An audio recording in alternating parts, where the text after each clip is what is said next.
जिस राम कथा में 50 ग्राम वजन था उस वक्त क्विंटल का वजन हो गया।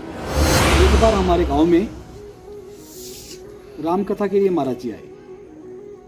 महाराज जी का दूसरे दिन नगर भ्रमण था, तो राम कथा की पोथी सभी लेके चलते हैं, तो मैं भी पीछे पीछे चल रहा था।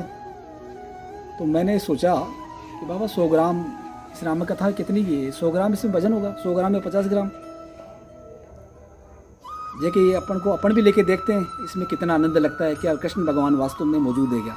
मैंने सुना था, मैंने सुनी थी कि श्री राम कथा के अंदर स्वयं साक्षात भगवान राम विराजमान है, भागवत में स्वयं साक्षात भगवान विराजमान है, क्योंकि भगवान ने खुद ही कहा है कि पीपलों में पीपल हूँ मैं, भागवत में हूँ मेरा रूप, कृष्ण में मेरा रूप है, राम में मेरा रूप है, जब भी रामायण की रचना हुई है। तो मैं ये सोचते हुए उनके पीछे चला जा रहा था, जो कथा को लेके जा रहे थे अपने सिर पर। मेरा भी नंबर आया, कहता हूँ मैं 20 आदमी के पीछे था, लेकिन भगवान की कृपा ऐसी हुई कि 5-7 मिनट में ही मैं उनके समीप ही पहुँच गया। ये भगवान ने चमत्कार, तो 20 आदमी के पीछे था। ये भावना थी मैं एक बार पोथी को लूँ। ये पोथी को, ये 100 ग्राम 50 ग्राम की पोथी को दोनों तुझे क्यों पकड़ रहे हैं, क्योंकि मैं मेरा बाल्यावस्था था, बचपन था मेरा। ये बात 15-17 साल पहले की बात हो गई। मेरे में उत्सुकता थी, मेरा नंबर भी आया। तो आप मानोगे नहीं, मैंने श्री राम कथा को अपने सिर पर ले लिया। सिर पर लेते ही चमत्कार ये हुआ कि राम कथा मेरे से बिल्कुल ही चिपक गई, और मैं राम कथा को लेते ही बिल्कुल डाउन हो गया, नीचे हो गया। न मुझसे खड़ा हो जाए, न मुझे बैठ सके, बीच में हो गया। सारे लोग देखे मुझे अचंभित करे, अरे भाई आगे चलो, आगे चलो, क्या हो गया, ये तो बैठ गया, न तो बैठ सका, न बिल्कुल मैं अधूरा रह गया, न तो नीचे बैठ पाया, ना मैं बैठ सका, ना मैं खड़ा हो सका।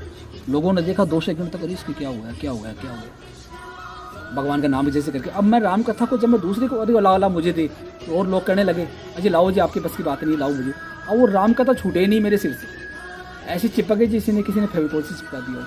ना वो इधर चिपके, ना वो इधर। लोगों ने खूब उतारने की कोशिश करी, नहीं छूटी। लोगों ने कहा यार ये माथे में क्या लगा के आया है। लोगों ने मेरा हंसी का पात्र बन गया मैं, राम कथा नहीं छूट रही है। ऐसा करीब 5 सेकंड रहा। 5 सेकंड के बाद में ऑटोमेटिक खड़ा हुआ मैं, और उनके साथ राम कथा को लेकर मैंने चल दी। राम कथा मैंने दूसरे को दे दी। मुझे आभास हुआ कि जिस राम कथा में 50 ग्राम वजन था उस वक्त क्विंटल का वजन हो गया। मैं उठ नहीं सका, मैं बीच में ही खड़ा रह सका, न तो मैं खड़ा रह सकूं, न मैं बैठ सकूं। भगवान ने मुझे 3 सेकंड के लिए मुझे अपना उन्होंने शक्ति बताई है कि तू मेरी राम कथा को साधारण सी समझ रहा है, छोटी सी पोथी समझ रहा है, कि इस कथा में कितनी ताकत है, कि मैं तो खुद कथा में मौजूद हूँ। भगवान ने मुझे पहले बार बताया, मुझे एहसास हुआ कि भक्ति में शक्ति है। तब से मैं भगवान की जोत जलाई जा रहा हूँ, भगवान की भक्ति फैलाई जा रहा हूँ। भगवान सबको ऐसे अपने, कोई अगर भगवान को चाहता है कि मुझे भगवान इस तरह से मुझे नजर आए, तो मैं चाहता हूँ भगवान को चमत्कार दिखाएं, और भगवान चमत्कार दिखाते हैं, इसमें कोई दिक्कत नहीं। मैं मानने लगा हूँ कि जिस कथा के अंदर 100 ग्राम वजन था, उस वक्त कथा ने मुझे क्विंटल का, अपने क्विंटल का मुझे कर दिया, कथा की पोथी को क्विंटल कर दिया, और ऐसी चिपक गई कि न इधर जाए न उधर जाए। तब से मैं नमन हूँ, तब से मैं नमन करता हूँ, और तब से मैं अग्रणीय हूँ प्रभु श्री राम का। मुझे अपना दास बना के रखा, और आगे ऐसे भगवान की कृपा मिलती रही।